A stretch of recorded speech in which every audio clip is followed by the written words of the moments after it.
Welcome to Deschutes Public Library's online programming. I'm Liz Goodrich, part of the community relations team. You are here today to watch a program about Confederate monuments, such a timely topic, and we're so thankful that Murray Godfrey could join us to talk about this really important and timely issue. So I'd like to introduce Murray. He is an assistant professor of history and the chair of the World Languages and Cultures Department at Central Oregon Community College, where he has worked since 2012. He received a Master's of Arts degree in history from Texas State University, specializing in the history of 17th and 18th century North America. Prior to coming to Central Oregon, he previously taught for Austin Community College in Austin, Texas, and Alamo Community College District in San Antonio, Texas. So please welcome Murray Godfrey. All right, thanks, Liz, and thanks to the library for hosting this. And a lot of this presentation is going to come from parts of my class and parts of presentations we've given on campus. So if you're interested in any of this, I highly recommend that you think about taking a CSC class, which if you're young at heart, meaning a high school graduate, or young as a high school graduate, or young at heart as a 65-year-old or older senior, you get free tuition. So think about taking a class with us sometime. So what I'm going to talk about here is race and Confederate statues. So the Civil War monuments and race, this has been going on for a long time, and this has been a point of controversy for many years. And this is something we've been talking about a lot more in the last few years. So really, we started to see the monuments as early as the 19th century, and they continue to the present to be controversial.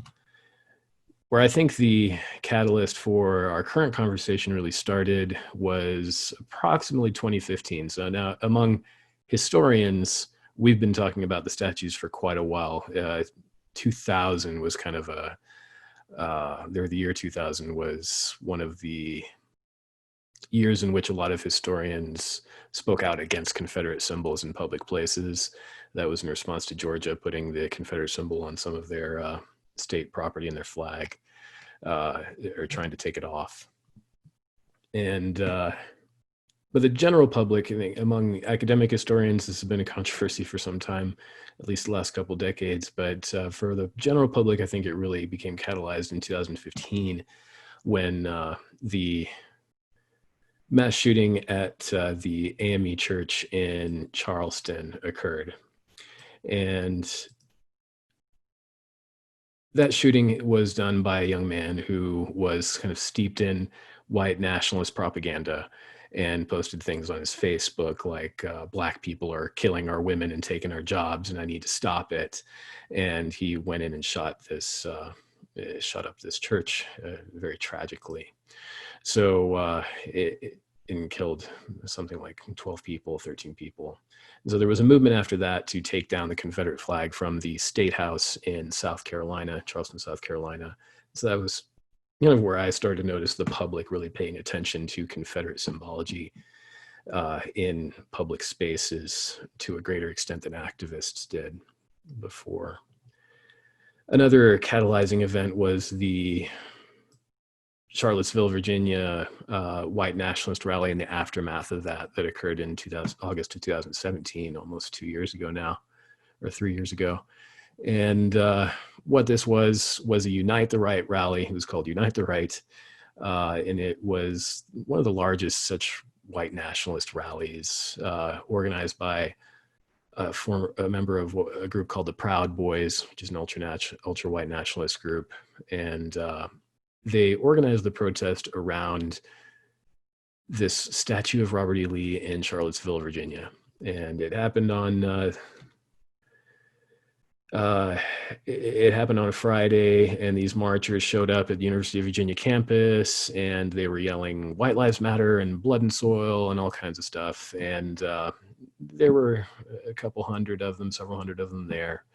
And then the next day, there was a counter protest in which things started to get violent. A state of emergency was declared by the local officials, and then the climactic event happened when one of the Unite the Right protesters drove his Dodge Challenger there into the crowd of counter protesters and ended up killing one of them, a woman named Heather Heyer, and injuring more than a dozen others. Following that attack, there were protests around the country, and the response was pretty intense. So a lot of people blamed President Trump for not giving a very appropriate response, and then a lot of protests broke out around the country, including New York City, Washington, D.C., North Carolina, Minneapolis, over the next couple of days, in which they attacked the symbols of the Confederacy. Since that white nationalist rally had happened at a Robert E. Lee statue, what a lot of protesters started to focus on were these other statues in different places, which are all over the South especially, but all over the country as well. So, for example, a Nathan Bedford Forrest statue on the Tennessee State Capitol grounds. So here they are in North Carolina. The protesters pulled down this Confederate soldier statue, and then they start defacing it. This girl's kicking it. The controversy went on. President Trump made some comments that were, and again, some people considered inappropriate. Those comments meant criticism, and then kind of this debate ensued over the next couple of years, continuing to today, over the status of these statues. So in 2020, this accelerated to an extreme level. So between 2017 and 19, you saw a lot of public debate about the statues, but a lot of the statues remained. Some of them went down in some parts of the country, some didn't. Not too much vandalism took place after the immediate protests, and then there was discussion of officially removing them. But a lot of them stayed. There was a lot of kind of, for lack of a better term, stonewalling of removing the statues and from public spaces. And so when the George Floyd killing happened in earlier this year, about a month ago, beginning of June 2020, in the aftermath of that, a lot more anger became directed to these statues. So this statue of Robert E. Lee was one of the first and most famous public memorials of Robert E. Lee emplaced. And this one is in Richmond, Virginia, and it was commissioned in the 1880s, but didn't get completed until 1890, and was placed in what became known as Lee Square, which is inside a traffic circle in Richmond, Virginia. And this is what it looks like on the right now. After the George Floyd event and the Black Lives Matter protests ramped up around the country, a lot of people started defacing these statues and kind of what they called reclaiming this. And it's pretty well damaged there. And one thing I actually thought was kind of a cool moment was when the protesters projected an image of Frederick Douglass on this particular one in Richmond. In one of his quotes, "Power concedes nothing without a demand. It never did, and it never will." And so this protest is still ongoing, and the governor of Virginia agreed to take the statue down, but it's in the Virginia law that when this thing was in place, the state is mandated by law to, and this is the quote, the wording they used, affectionately protect the statue and guard it. So under state law, the state's supposed to protect the statue, and there was a lawsuit filed right after the governor of Virginia said that they were going to remove it. A lawsuit was filed by a private citizen saying that the state's breaking state law by not protecting the statue. And so the judge filed an injunction on the removal, and so it still stands as of today. This is one of the bigger ones you can't just pull down with a rope and a pickup truck, and so that's why it's still there. But it kind of goes to show the disputes that have occurred and why it's not always so easy to remove them legally. So why is there anger at these statues? Why are these people taking out their anger on statues and not other things? And how does history and what we choose to say about it matter here? And this is a very good example of how we teach our history and what we say about it and what we choose to display it, how it becomes very relevant. So to illustrate this, I wanted to describe to you a very poignant image from 1913. So July of 1913, it was the 50th anniversary of the Battle of Gettysburg, which actually today's July 2nd. So this is, what are we now? The 100th and, or the 150, whatever it is. We're a little bit past the 150th, 157th anniversary, I guess. July 1913 was the 50th. And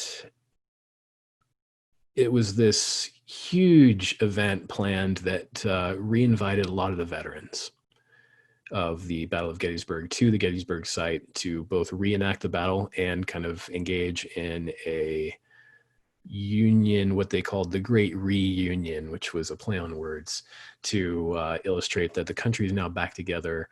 We went through this trauma and now are reunited and stronger than ever. And so this was one of the more famous propaganda images that came from it. The veterans of the Confederate forces and Union forces shook hands. Here's another image of reunion of some of the units. And so they had parades. The President, Woodrow Wilson, who had just been elected in 1912, he engaged a visit. There were a lot of speeches, and it was just this big party, big celebration of the battle. It was covered by film cameras, one of the earliest such events to be covered by film. And then those films got distributed around the country in the silent movie theaters. So it was this moment of, very poignant moment of catharsis, in a way, of celebrating that the country had now recovered from what had split it so badly. But what was key was that despite all the celebrations and despite all the news and despite all the remembrance of these veterans' youth and everything, there were no Black veterans there. There were Black soldiers that had served at Gettysburg, and even more importantly, there was a big free Black community in Gettysburg. And so Gettysburg itself represented a lot of what the struggle of the Civil War had been about. Gettysburg housed a number of people who had escaped slavery prior to the Civil War. Those free Blacks were people who had joined the military when they after emancipation. And so there was a significant role that Black people played in the war, but there were none at this event. And no one seemed to say anything or notice. But that's an example of how we erased a part of history and tried to focus on another part. What was important for the participants was that the country was back together now. So what had happened was that Black veterans had asked about going, and they were specifically uninvited. The organizers of the event did not want to invite them. At the 75th anniversary in 1938, a few Black veterans were allowed to participate, but not really. It wasn't publicized very much. In 1913, they avoided inviting any Black people because the excuse was, we don't want to create more division. This is about unity. So that gives you a sense of how what I'm going to call, or what we call, the lost cause interpretation of the Civil War, how it had won, how that lost cause interpretation of Civil War history was the prominent view of U.S. history at that time, and continued well into the 20th and even 21st century. So give a sense of the historical roots of this. This is something we talk about in class a lot, and I'll just briefly summarize it here. Basically, before approximately the 1650s and 60s, racism did not exist as we know it in America. What we think of as anti-Black racism didn't exist. Racism as we know it was kind of a cultural phenomenon that developed over a couple hundred years and was really an excuse to justify slavery. Historians argued about this for many years, and the academic historical argument basically ended in about the late 1970s, and where evidence made it pretty clear people invented what we know of as racism over a period of more than a century in order to justify slavery.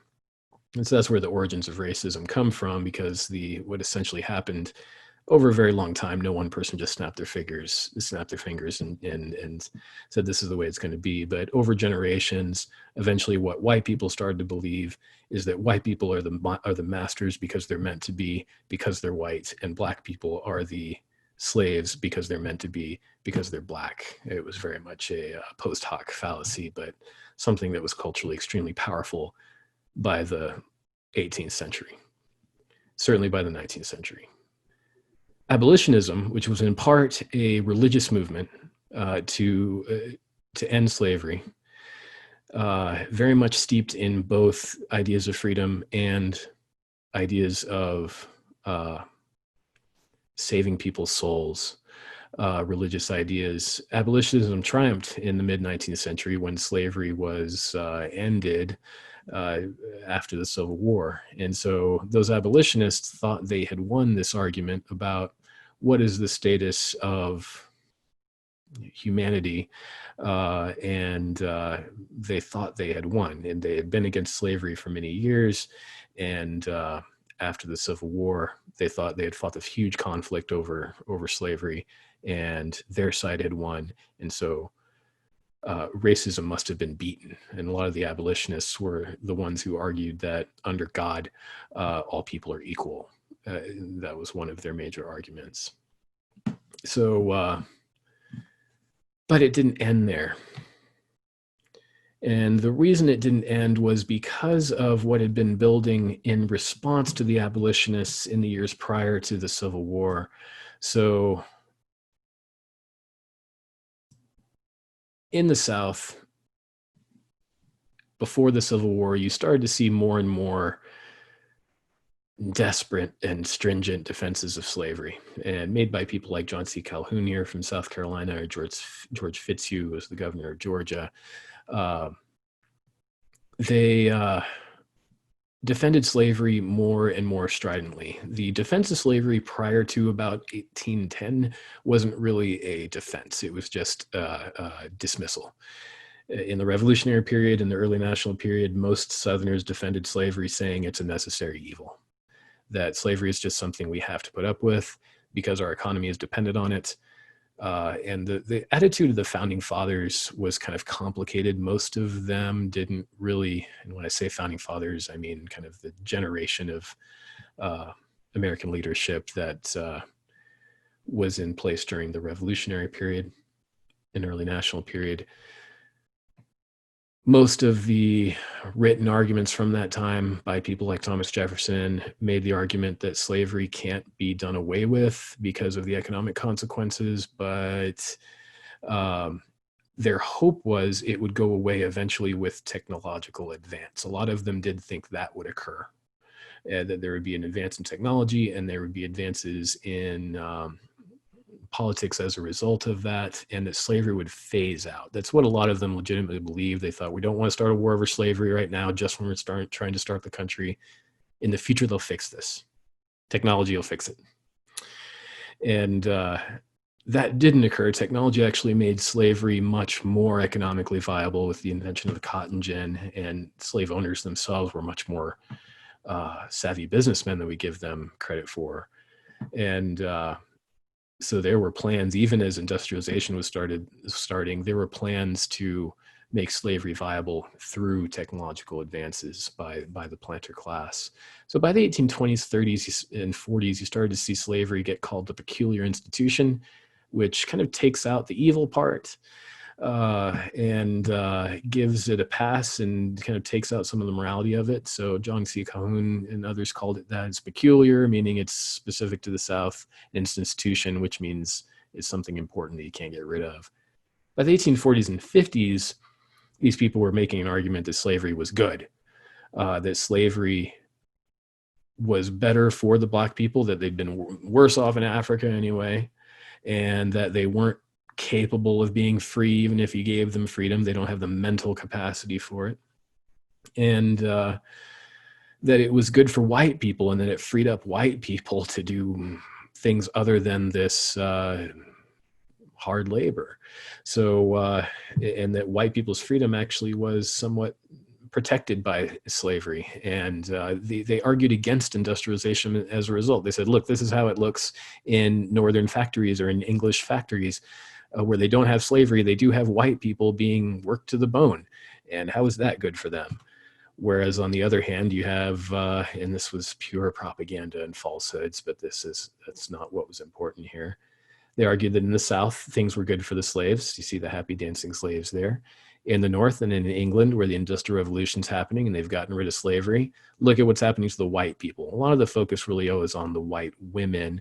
This coincides with the cult of domesticity or the cult of the true woman, if you've ever read the book Little Women, very much a product of that movement.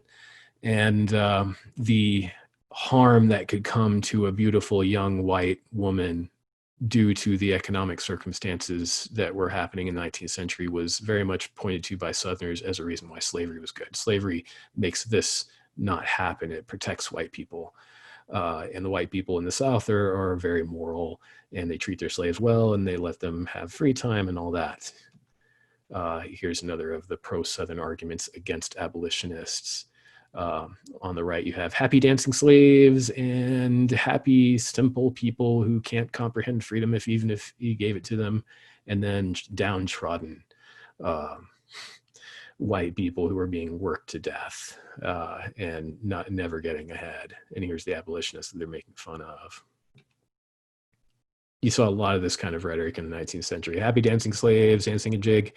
The slave owners looking over them, and what they're saying here in the captions is, oh, if only the abolitionists could see how things really are in the South, they would stop complaining about slavery. Look at how happy our slaves are. And then the biggest argument against abolitionism by the pro-slavery defenders was that getting rid of slavery would create a bizarro civilization in which white people would be the slaves and Black people would be the masters. You can see this white man here has been emasculated by the Black woman who's in charge of him, and here the white woman is married to this or Black man, but she's really like his servant, and she's produced these children, which are mulatto children, which are kind of blights on humanity, so to speak. So the ravishing of white women by Black men was something that the pro-South defenders were obsessed about. That if you got rid of slavery or and later got rid of segregation, the Black men would just rape all white women. Indeed, that was a powerful idea. The guy in 2015 put something like that in his Facebook posts, that Black people are going to take our women. So these were powerful ideas, and they were in response to abolitionism. Then the Civil War happened, and the South lost, and the North won. So there was a brief period called Reconstruction, which the Reconstruction period lasted for 9 years, but in reality, the effort to give full civil rights to Black people in the South, especially the ability for Black men to vote, that only occurred for about 5 years, and it was enforced by the occupation troops, Union troops in the South. But there was a period, and this was very much celebrated by the abolitionists. The abolitionists very quickly morphed into what were called radical Republicans, and it's kind of an example of how history can be rewritten, that they were called radical, and by our standards, we would call them rational or normal. What they wanted to do, what the radical Republicans wanted to do in the South was get the former slaves up to speed as quickly as possible in terms of their civil rights and their education so that they could become full citizens, and to put as many resources as possible into that so that it would be accomplished as quickly as possible. And their thinking was this would make the South's economy better, it would help them recover from the war, and it would also conveniently create a political base for them in the South. So for a while this occurred, and but it was very resented among the white South, who were extremely bitter about having lost the war, and especially bitter about the process by which the war had been won toward the end, in which many of the most fertile parts of the South had been destroyed, and obviously the wealth of the South, which was all wrapped up in slaves, had been destroyed.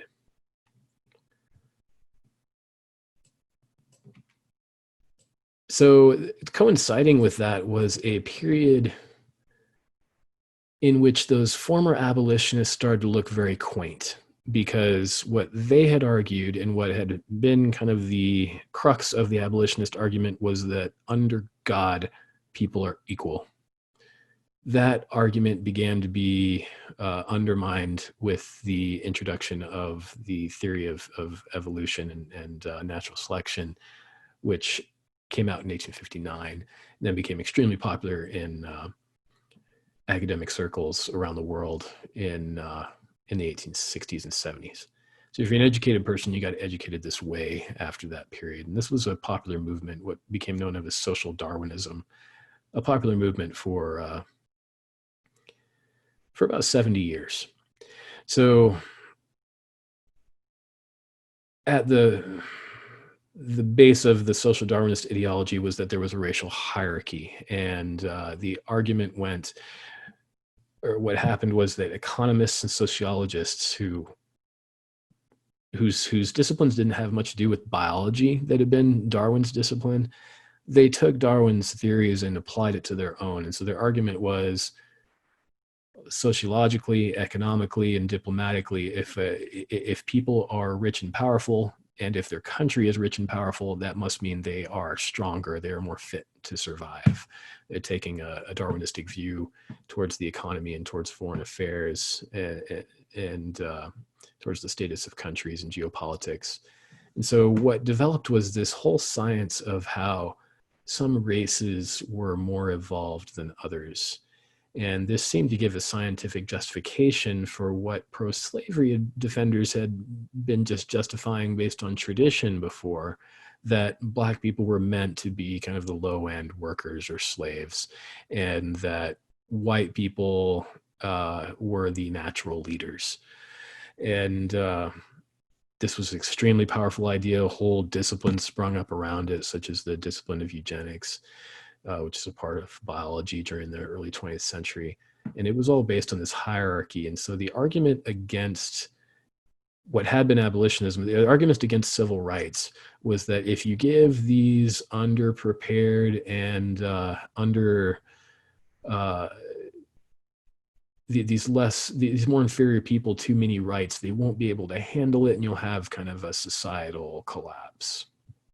And so the scientific racist ideas became quite popular because they were very self-serving for the white people that were at that time in the late 19th century, British and Americans and Western Europeans, the most powerful countries in the world. And this pseudoscience, so-called science, seemed to back up their contentions that they were meant to rule over the world's resources. And so that had implications domestically too. And it justified anti-civil rights efforts. So at an extreme level, you saw the Ku Klux Klan develop in the 1860s, which attacked Republicans, both blacks and whites, but mostly blacks. In the South, people who were trying to extend civil rights to blacks, they were attacked. And the black people trying to exercise those rights, they were threatened and intimidated and sometimes attacked.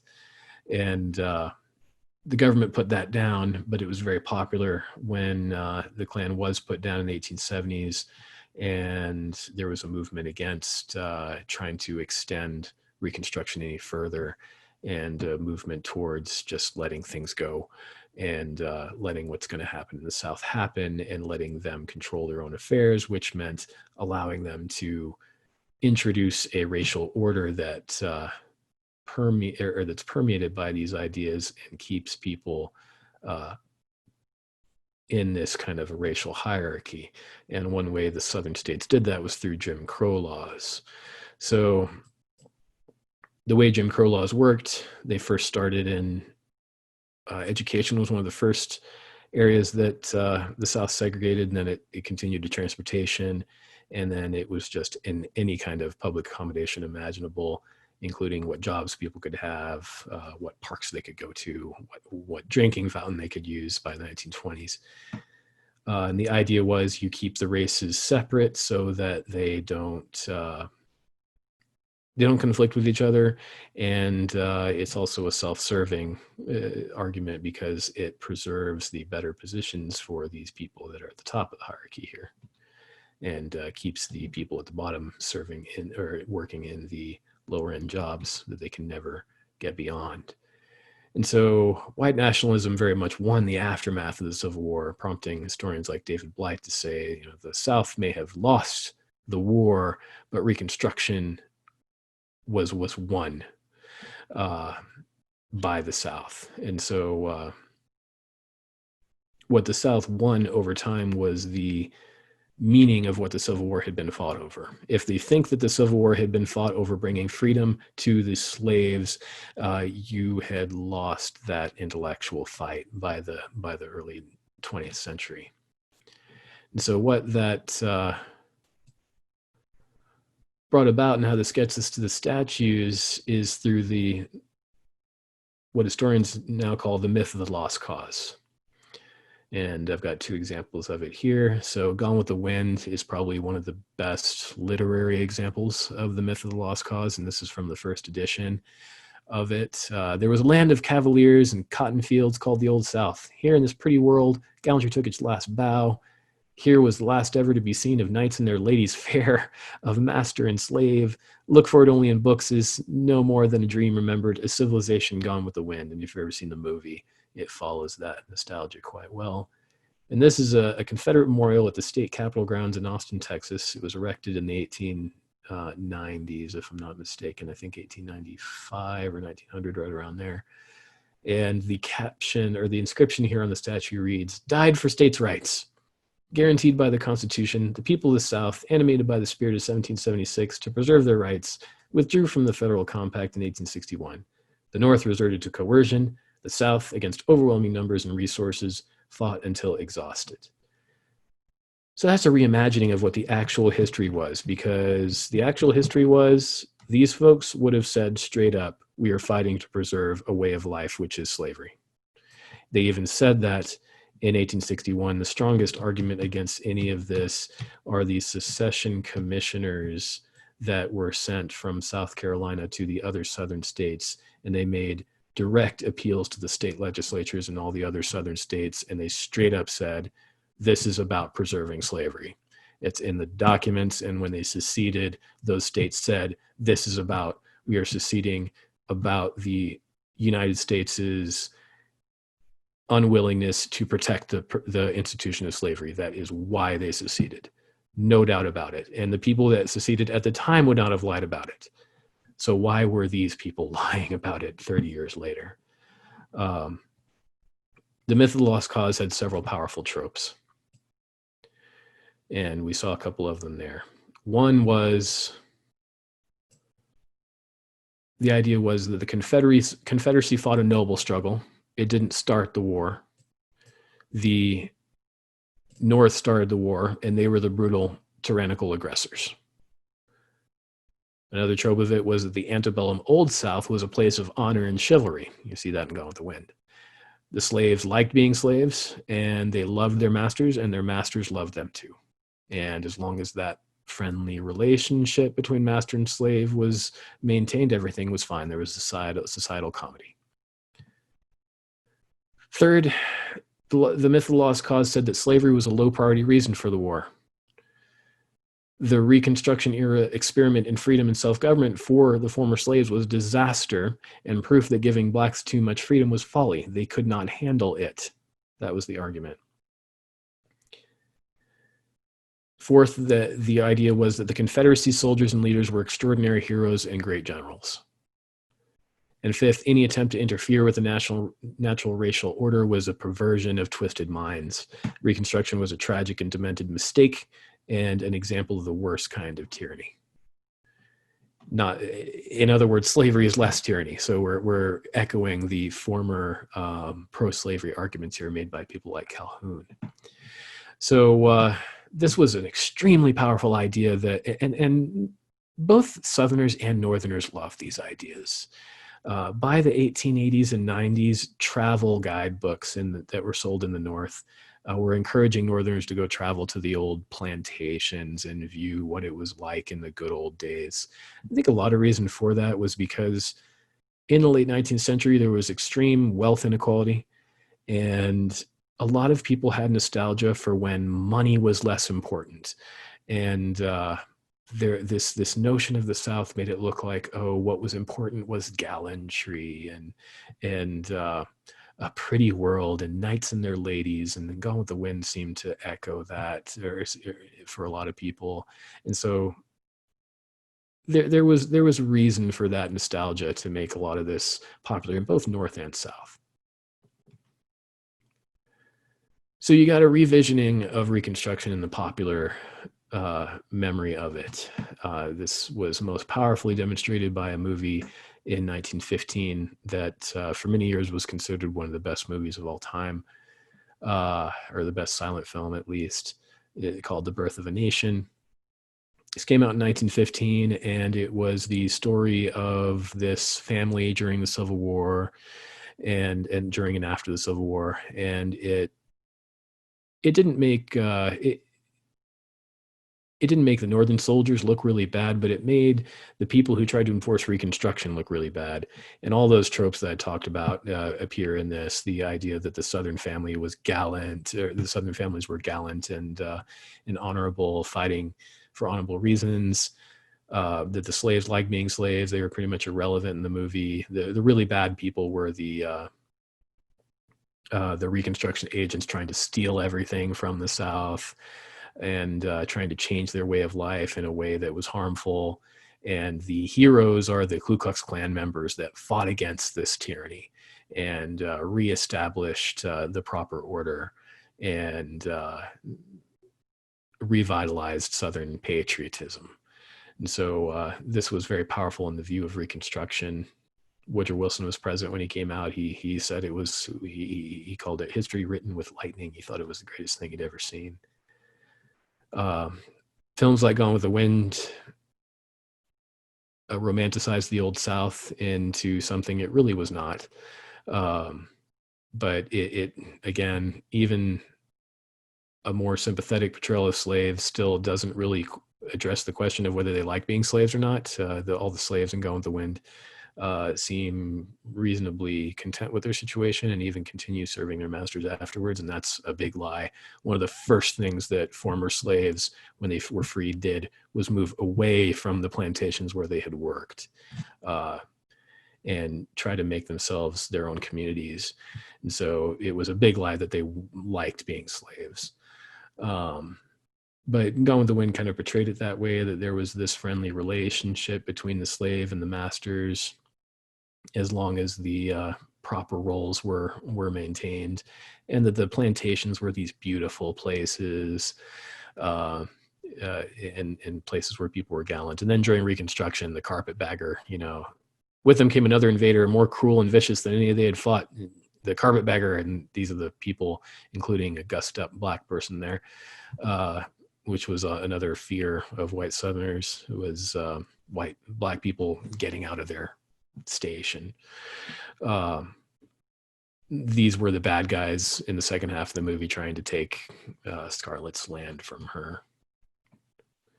So this revisioned both Reconstruction and the Antebellum South. So Antebellum South had been good, Reconstruction had been bad. And so for that reason, it's a cultural support for segregation and Jim Crow.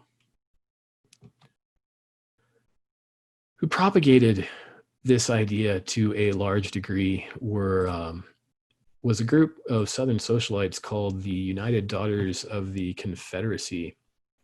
And they worked very hard and were behind a lot of the financing that got a lot of the monuments put up. So basically, these were women who had some connection to the Confederacy through their families, and they made these societies. They were very numerous. They had a membership of over 100,000 in the mid-20th century. And they did most of their work in the first half of the 20th century, in which they raised money for a lot of these memorials, such as this one in Richmond, the Jefferson Davis statue there with the Confederate flag. They're holding their memorial or their annual get together there. This statue was toppled just a few weeks ago.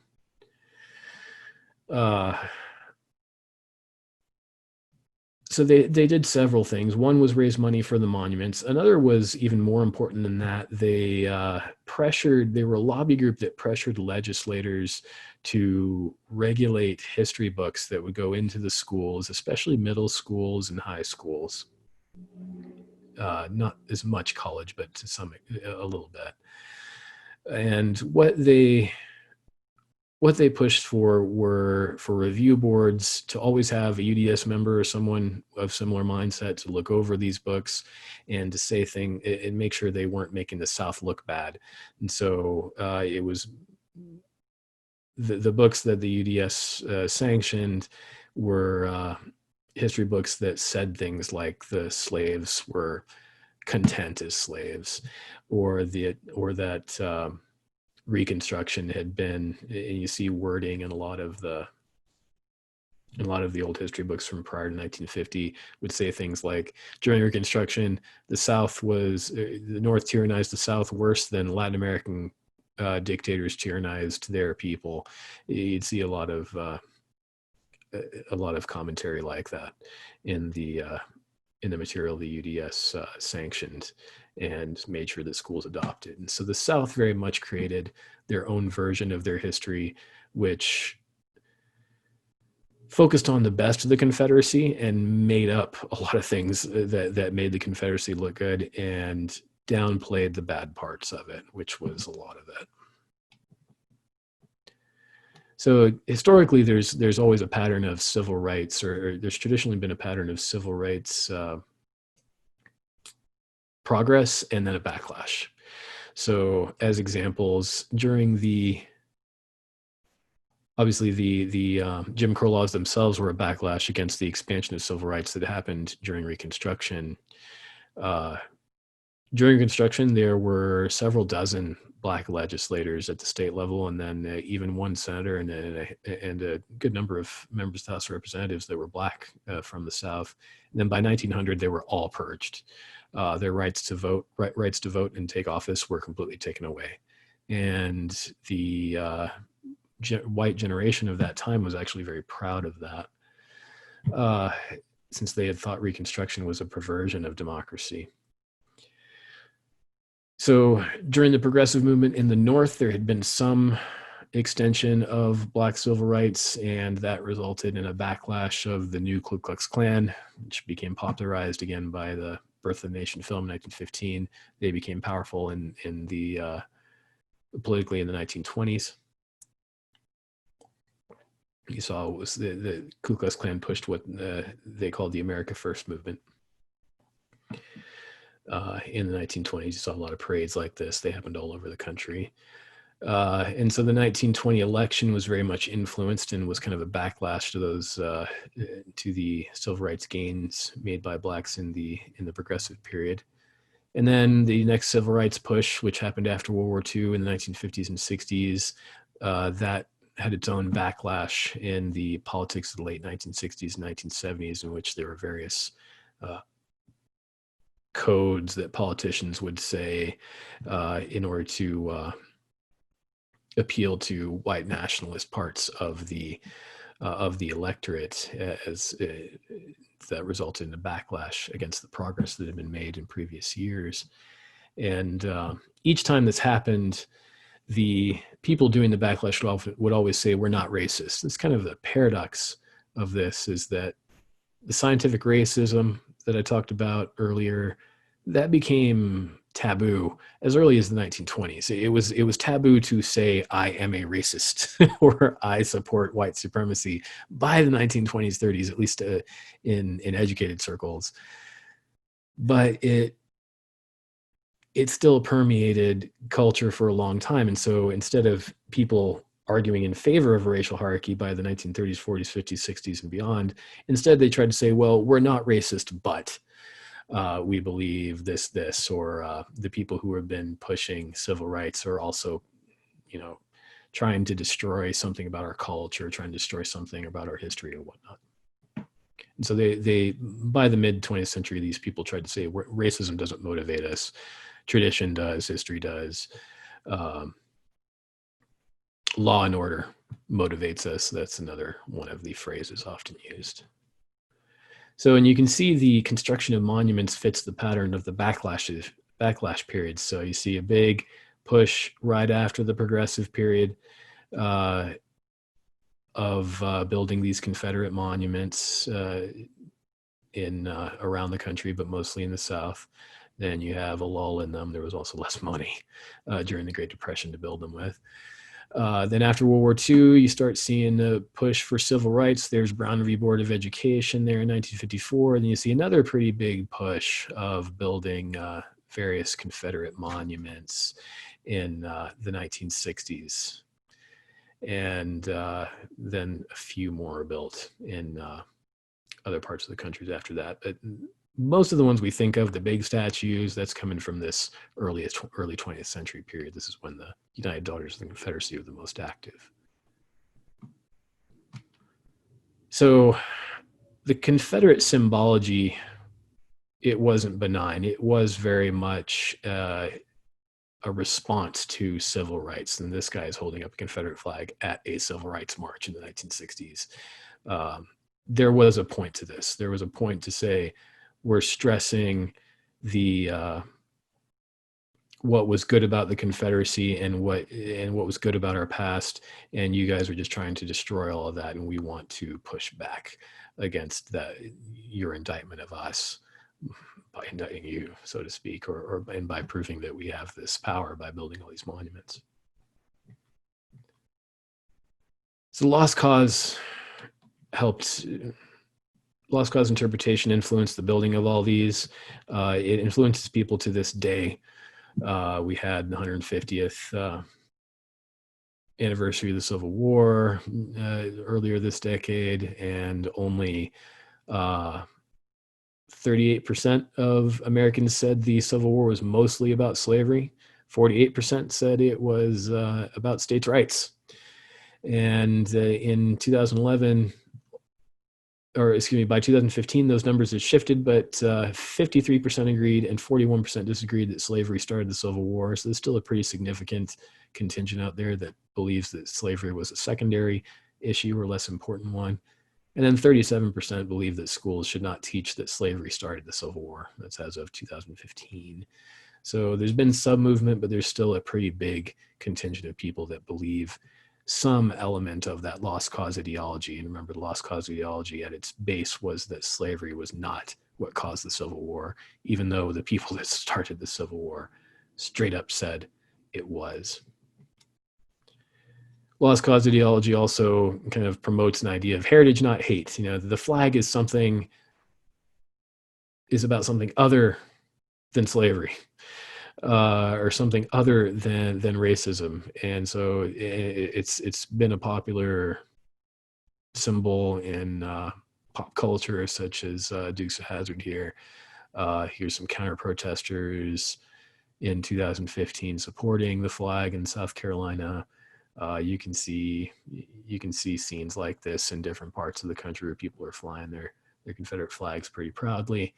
So there's people that say this is about heritage and that we should celebrate it. And that's again part of that lost cause. As an example of how it's not really accurate, it's all revisioning.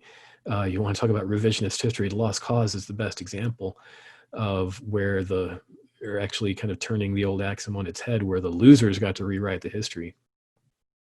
and won the rewriting battle. Robert E. Lee as reality and Robert E. Lee in his historical memory. So a lot of the protest focus on images of Lee. Lee himself would have hated such things. He was not a particularly vain man. And he offered to resign when he lost the Battle of Gettysburg. He offered Jefferson Davis his resignation because he believed that he had utterly failed to lead the Confederate armies appropriately. And Davis refused that resignation because they had no one better to replace him. But Lee didn't like to be kind of turned into this outsized hero, and that's not what he wanted. He died about 5 years after the end of the Civil War. I believe he died 1870 or 71. And in his post-Civil War years, he didn't want to celebrate the Confederacy. He turned down numerous job opportunities that people offered him where he could have essentially been a spokesperson for various products or causes that promoted the lost cause version of the South. He declined all of those. He got a job as being a president of what became Washington Lee University, and he tried not to promote the Confederacy in that position, or the memory of the Confederacy. He asked that no one bring any Confederate flags to his funeral, and no one did. And so, and he had lost everything. The Civil War had destroyed what had been his life, and he had been the scion of one of the kind of original founding father families of Virginia. And as a result of prosecuting the Civil War, he lost all his property in very embarrassing fashion. What Lee's plantation is where it was is now where Arlington National Cemetery is. So that was property that was confiscated by the United States, and he lost everything. So Lee did not want to be lionized, but he very much was, and that was part of the lost cause, which turned him into kind of a Southern version of Napoleon.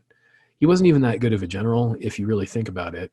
While he was good at exploiting some of his opponents' mistakes, his opponents made enormous mistakes in the early part of the Civil War, especially 1862, 1863, and or first half of 1863. And he was pretty good at exploiting when they did stupid things.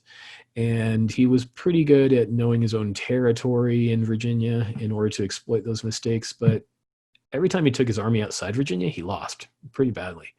So he wasn't even that great of a general if you're comparing him to great generals of the past, like Napoleon or whoever. So in terms of the win-loss record, Lee was good at defending territory that he knew against inept generals. Not really it shouldn't really be included in the pantheon of the greatest generals of all time, but he was. The lost cause made him into kind of a Napoleon, and certainly portrayed him that way in these statues, which even he would have disagreed with. So you can see where these statues are, at least were, as of 2016. There were about 1,700 memorials, and by memorials, that also means things like just a plaque somewhere, or a school named after a Confederate person or something of that nature. The actual statues, there's about 700 of them, although now I bet there's more like 600 or 550, something like that. They've knocked down several dozen over the last month or so. So most of them are in the South, but you also see them pop up in some different places. And something like maybe 15% of these have been either removed by the municipalities or localities or torn down lately. But there's still quite a lot of them. What's happened in the last month is that the George Floyd issue has kind of put another nail in the coffin of the lost cause. Lost cause has had a number of setbacks over especially in the 2010s decade. The shooting I talked about, the 2017 event, the Black Lives Matter movement, all that's been kind of nails in the coffin of the lost cause. But lately, the George Floyd killing really was kind of another significant damage to lost cause ideology. And it goes beyond just Confederates and is starting to move toward other kind of racist holdovers from the past, such as the Woodrow Wilson School at Princeton University. They decided to change the name and just call it the Public International Affairs School, take Wilson's name off. Companies have changed their brand logos, and this is kind of the least they can do, is get off some of these caricatures from their products. And so you've seen some companies make those moves lately. You've also seen the protesters take out their anger on other symbols of what they consider to be racist monuments. So Juan de Oñate, who was the conquistador who established the first Spanish colony in New Mexico, his statue was removed from the Albuquerque State Museum when it was after it was vandalized. The protesters removed the head of Christopher Columbus here in Boston. And then the city of Sacramento decided to remove or the state of California decided to remove John Sutter's statue here from state grounds in Sacramento. John Sutter was one of the key figures in the California Gold Rush, but he was also someone who exploited and abused Native Americans' labor. Native Americans were basically enslaved during the early years of the gold rush in California, and many of them were worked to death. John Sutter was part of that, and so his statue there was removed. You see it extend to other historical statues of historical figures. In Portland here, just a week or two ago, there was a statue of George Washington toppled. This was in front of the German American Society or whatever in Portland, so it was vandalized there and then pulled down with ropes. And in San Francisco, they destroyed historical figures that even had not much relation to slavery, such as Francis Scott Key and Ulysses S. Grant, which this one was kind of ironic, and Ulysses S. Grant essentially won the Civil War for the North. But at some point, some of the protests started to just take their anger out on any of these older images of white historical figures. So do we need these statues? Among academic historians, the answer is unequivocally no. Historians have been some of the lobby or some of the groups most against a number of these statues because they know historians have a much more detailed and nuanced interpretation of what these things represent. And for decades, they have been, at least since the late 1990s, have been generally on the side of fewer of these memorials and taking down especially the Confederate ones. So among academic historians, no, we don't need very many of these statues. Historians study documents. We study books. We study primary sources. So what historians are going to be concerned about is burning of books in libraries or archives, things like that. We certainly don't want that. In terms of the public memorials, historians are less attached to those. We have less nostalgia for them. So since these things are not really historical sources in themselves, they are public artworks that were created long after the fact. So as public memorials, maybe that's up to the jurisdictions to decide, but maybe not. Maybe we need fewer of them. So even some that are targeted, like this one of Theodore Roosevelt, this one was in place right after his death in 1918 in front of the Museum of Natural History in New York City. And just the imagery of it, it's just, that racial hierarchy of, here's the white man doing the white man's burden thing, pulling the Native American and African American along with him, or more towards civilization. At the time, they probably thought this was saying something more poignant, but now it doesn't look it doesn't look as appropriate. And fashions change and artistic styles change, and historians are the first to acknowledge that. So we're not quite so attached to these things.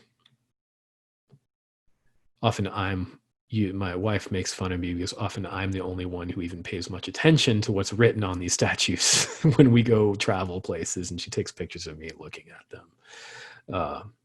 I'm not sure how much the public really gets from these things anymore, and clearly there's a lot of the public that doesn't like them. So the big question we have going forward is there going to be a backlash against the anger? Is there going to be anger against the anger at the statues? Historically, there always has been. So anytime there's a movement like this that makes civil rights progress, there's traditionally been a backlash against that. Will it happen this time? We'll have to wait a few years and see. My opinion on creating more meaningful memorials, I think, and this is just my personal opinion here, whether or not you think these monuments are appropriate, try to try to think about monuments you're not so invested in, to try to understand why they might not be the greatest things in the world. And so when I tried to think about this myself, after I saw people taking the statues down and pulling them down with their ropes and pickup trucks, I tried to think about memorials I've seen that I wasn't invested in that history. And I started to appreciate more the memorials that were less about portraiture and more about art. Portraiture to me seemed to be quite vain the more I looked at it. And so an example here I'm going to use from European history. So this is a statue of a guy named Lamoral, the Count of Egmont, and his statue, and he has several statues in the area and throughout Belgium. This is a statue in Egmont Park in a town in East Flanders of Belgium. It was erected in 1872, so very much that same kind of Victorian style where they have him standing all haughty there. And basically who he was a nobleman who stood up against Spanish rule of the Low Countries of the Netherlands in the 1600s, and he was executed. So he's kind of a martyr. But where he really became a martyr was in literature, because in reality, he didn't really stand up for like the average Belgians. He was standing up for his own rights and privileges that he felt weren't being respected by the Spanish king, who was technically in control of Belgium at that time. And so you look at this and you just think about it, and artistically, it just looks like a vain representation of a person. It doesn't even tell you much about the subject or of what historical context he came from, just looking at it. What I came to appreciate more were memorials like this. This is a memorial called The Grieving Parents. It was by an artist named Katie Kowitz, and it's placed at a war cemetery, also in Belgium. So these two statues aren't far from each other. This isn't of particular people. And the subject here is World War I. And these are parents grieving their death of their son. So the context of this here is that Katie Kowitz, she had a son who went off to war, and he died in the second day of fighting in 1914. And she had trouble getting over that because she felt grief, she felt guilt for not stopping him from enlisting, and he died like on that, like right when the fighting started, and the whole thing seemed useless to her. And so she was a fairly well-known artist, and when asked to do a memorial for the war dead at this cemetery, she had trouble making one because she felt guilty about her own son's death. And what she ended up creating, which was completed in 1932, was this image of parents, which are vague. They're vaguely self-portraits of herself and her husband, but not really, don't quite look like them. And but this, I think, says a lot more about the subject matter, the historical subject matter, which was World War I. Just by looking at the artistic nature of it, you understand more about its subject, much more than this. This is technically about Dutch freedom or Belgian freedom and the Dutch revolt in the 1670s, but I don't get any of that from this guy standing there.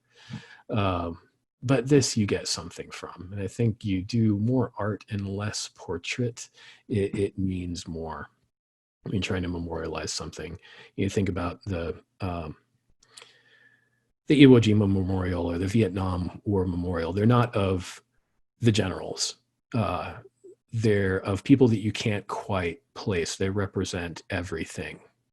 And so, this represents everyone that suffered during the First World War. This represents a guy that was upset about his property and then was later lionized into kind of a caricature and doesn't really tell me about the subject matter. And so I think that more abstract memorials are somewhat more appropriate.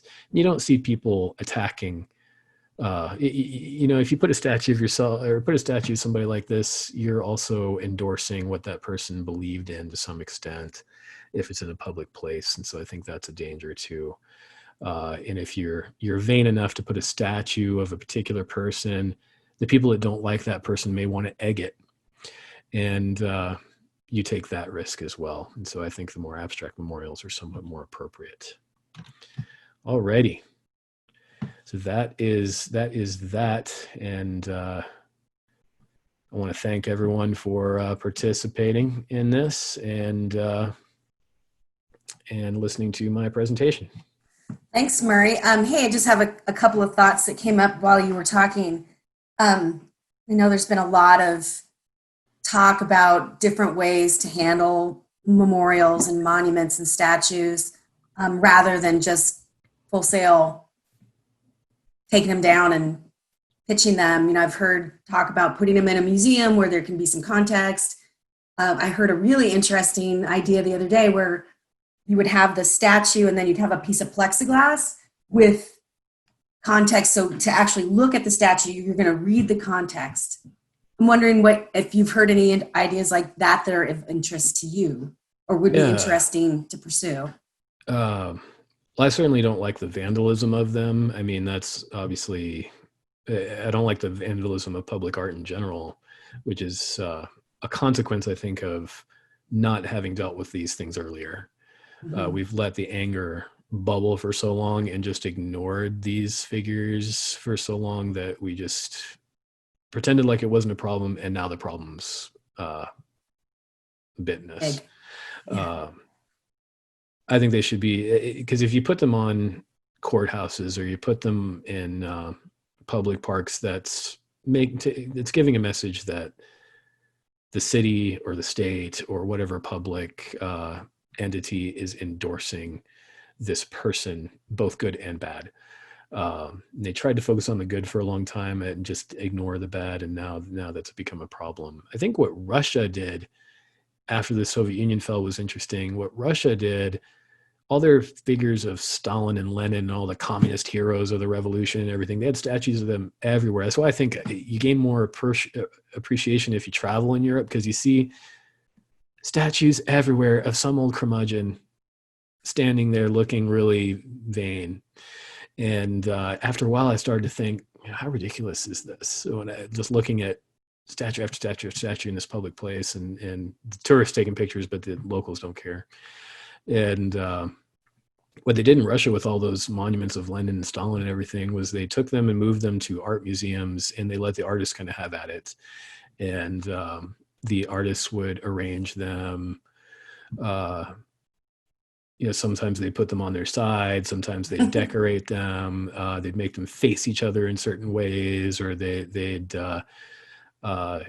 basically let the artists have at it and interpret those older works of art in ways that they thought were more relevant, and then put them in kind of a museum's park and put them all together. So there's a couple museums in Moscow that have a whole bunch of these old monuments that they collected from the Moscow area. And so the artists just had a field day with like moving around and doing things with these like 40, 50 statues. So I think that's one way we could do it. I think they should be moved from these places of where we're all looking up and kind of is supposed to honor the images. I mean, like idols, and move them into some kind of more appropriate context. I think it's not enough to just, because what the Museum of Natural History in New York tried to do was say they put a plaque that tried to give the context. And they said, well, this is a teaching moment. And the public obviously didn't appreciate that very much. I mean, they tried to say, well, this is the way people thought back then, and we don't want to remove the statue because the family was involved with the museum, and we don't want to dishonor that, but we're going to put a plaque here that says, think about the context too, while you're looking at this kind of racist representation. Right. And people, as to your point, or to your wife's point, I mean, how many people actually, I mean, you can learn a lot about a monument or a statue if you look at when it was erected and who paid for it. Yeah. But not many people take the time to look that closely. I think what we didn't realize is how many people were offended by them. And now we're realizing that. Yeah. That, oh, this was kind of a middle finger to these other communities, and we just didn't worry about it for a long time. And now suddenly we're surprised that they're taking out anger on them. Right. So, I mean, it'd be like, I don't know, it'd be like the father who abused his family and then expecting the kids to praise him all the time. And then the father says, well, that was back in the day when I was different, and it's all okay now, but just think about the context, but I'm still in charge of everything. Right. The rest of the family wouldn't appreciate that, and you probably still go through a divorce in the family like that. So, well, I do think I would that prefer they move them to museums or places that are not so revered. Right. Well, I think we're going to keep watching. It's certainly an ongoing development, between the NASCAR taking the Confederate flag off of their event, the Marines removing the Confederate flag from their uniform. I think we're watching a reckoning, and it's an interesting thing to watch. Oh yeah, sure. I think the bell's been rung. I think we're not going to put this back. I don't think we're going to have a resurgence of support for the imagery. Right. Yeah. I think we're kind of done with that. I think the lost cause is kind of on its last legs. Interesting. Well, thank you so much for coming and sharing all of your information and in this really important and really timely topic. We really appreciate it. Alrighty, thanks for having me, and thanks for everything.